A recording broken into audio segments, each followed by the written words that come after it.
Julius Caesar अंक 1 दृश्य 1 का विस्तृत विवरण।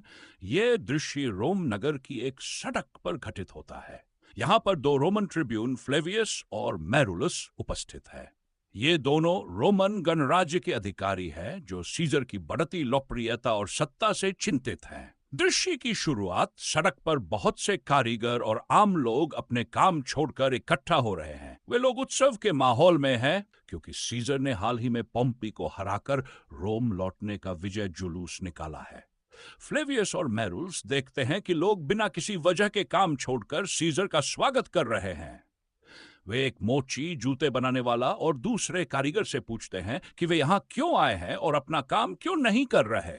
मोची मजाकिया ढंग से जवाब देता है कि वह जूते का डॉक्टर है और आज वह घिसे हुए सोल को ठीक करने के लिए बाहर आया है, लेकिन असल में वह कहता है कि वह अपने घिसे हुए दिल को ठीक करने आया है, यानी वह सीजर को देखकर अपना मन खुश करना चाहता है। ट्रिब्यूनों की नाराजगी मैरुलस को यह बात बिल्कुल पसंद नहीं आती। वह लोगों को फटकारता है कि वे जल्दी से पोम्पी को भूल गए जिसे पहले वे बहुत सम्मान देते थे। पोम्पी ने कई जीत दिलाई थी, लेकिन अब लोग उसी के प्रतिद्वंद्वी सीजर की जय जयकार कर रहे हैं। वह उन्हें याद दिलाता है कि पहले वे पोम्पी की जीत के समय कैसे जश्न मनाते थे और अब उसी पोम्पी को हराने वाले के लिए खुशियां मना रहे हैं। उसकी नजर में यह कृतज्ञता और चंचल जनमानस का प्रमाण है। आदेश फ्लेवियस और मैरुलस तय करते हैं कि वे सीजर के सम्मान में लगे सभी सजावटी पट्टे और फूलों की मालाएं हटा देंगे ताकि उसकी बढ़ती लोकप्रियता पर रोक लगाई जा सके। उनका मानना है कि जनता की अंधी प्रशंसा उसे तानाशाह बना सकती है। मैरुलस कुछ लोगों को उनके घर लौटने का आदेश देता है और कहता है कि उन्हें अपने पापों के लिए मंदिर जाकर प्रार्थना करनी चाहिए क्योंकि उन्होंने एक महान ने पोम्पी को भुलाकर उसके विजेता का स्वागत किया है। सारांश, यह पहला दृश्य नाटक के मुख्य संघर्ष की पृष्ठभूमि तैयार करता है। सीजर की बढ़ती शक्ति और उसके विरोधियों का डर। फ्लेवियस और मैरुलस, जो गणराज्य के समर्थक हैं, जनता को सीजर की अंधी पूजा से रोकना चाहते हैं। वहीं जनता अवसरवादी और भावनाओं में बहने वाली दिखाई जाती है। जूलियस सीजर अंक 1 दृश्य 2 का विस्तृत विवरण।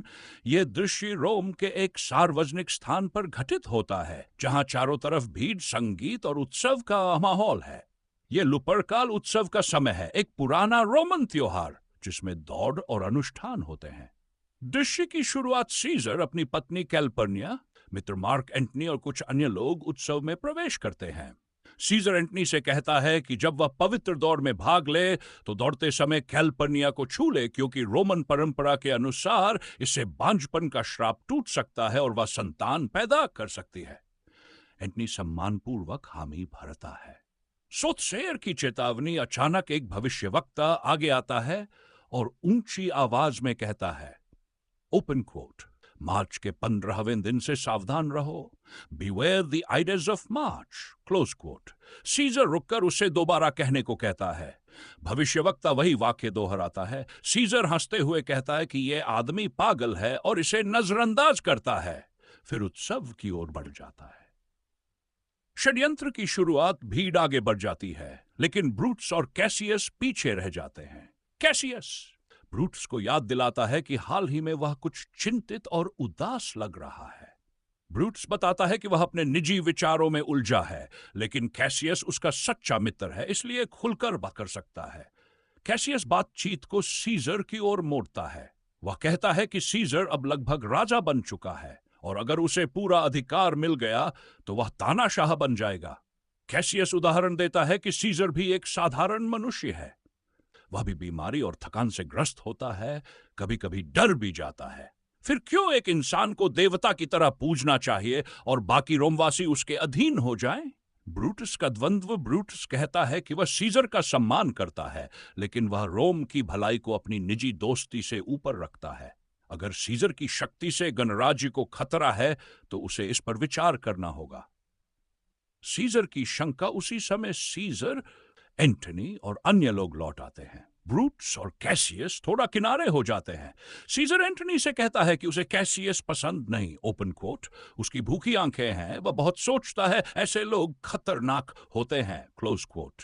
एंटनी सीजर को शांत करता है, लेकिन यह संकेत मिलता है कि सीजर को कैसियस पर भरोसा नहीं है।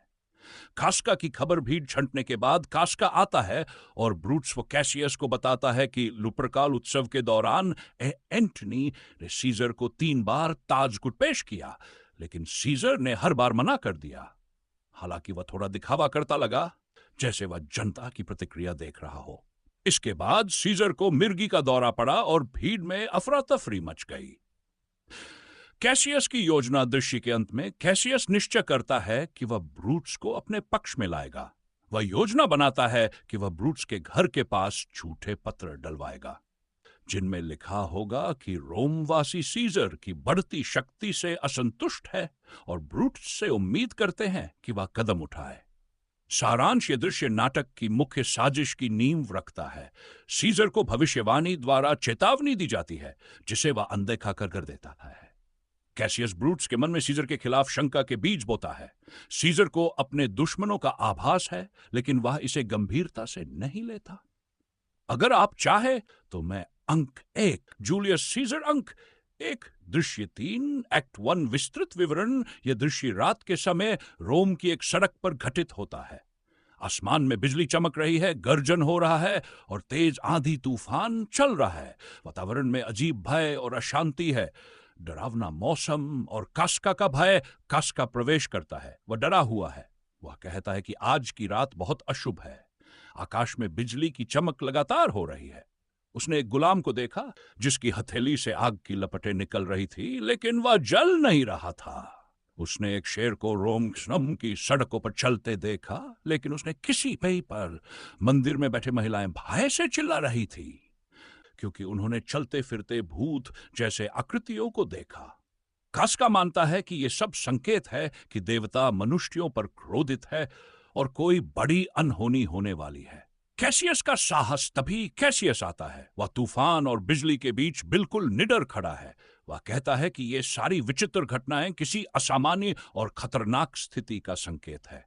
कैसियस के अनुसार यह तूफान प्रकृति का तरीका है यह दिखाने का कि रोम में कोई राक्षसी शक्ति सीजर उभर रही है।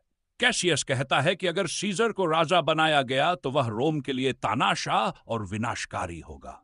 वह खुद को मौत से नहीं डरने वाला बताता है और कहता है कि अगर सीजर की तानाशाही शुरू हुई तो वह अपने जीवन का बलिदान करने से भी पीछे नहीं हटेगा।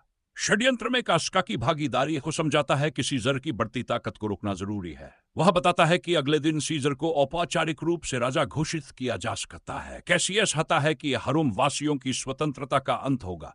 कास्का इस बात से सहमत हो जाता है और षड्यंत्र में शामिल होने के लिए तैयार हो जाता है। षड्यंत्र का विस्तार फिर सिन्ना नाम का एक षड्यंत्रकारी आता है। कैसियस उसे आदेश देता है कि वह ब्रूट्स घर के आसपास झूठे पत्र रख दे, जिनमें यह दिखाया जाए कि जनता ब्रूट्स को सीजर के खिलाफ कदम उठाने के लिए कह रही है।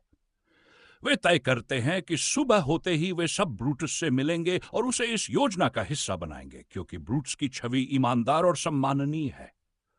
अगर वह इस षड्यंत्र में शामिल हो जाएगा तो जनता इस हत्या को एक महान कार्य मानेगी, न कि विश्वासघात। सारांश यह दृश्य डरावने मौसम और अलौकिक संकेतों एवं हमसे आने वाले संकट की पूर्व सूचना देता है। इन संकेतों को देवताओं का क्रोध मानता है। कैसियस संकेतों को राजनीतिक परिस्थिति से जोड़ता है और सीजर की हत्या के लिए अधिक दृढ़ हो जाता है। खास में कास्का भी शामिल हो जाता है। योजना ब्रूट्स को इस षड्यंत्र में लाने की ओर बढ़ती है।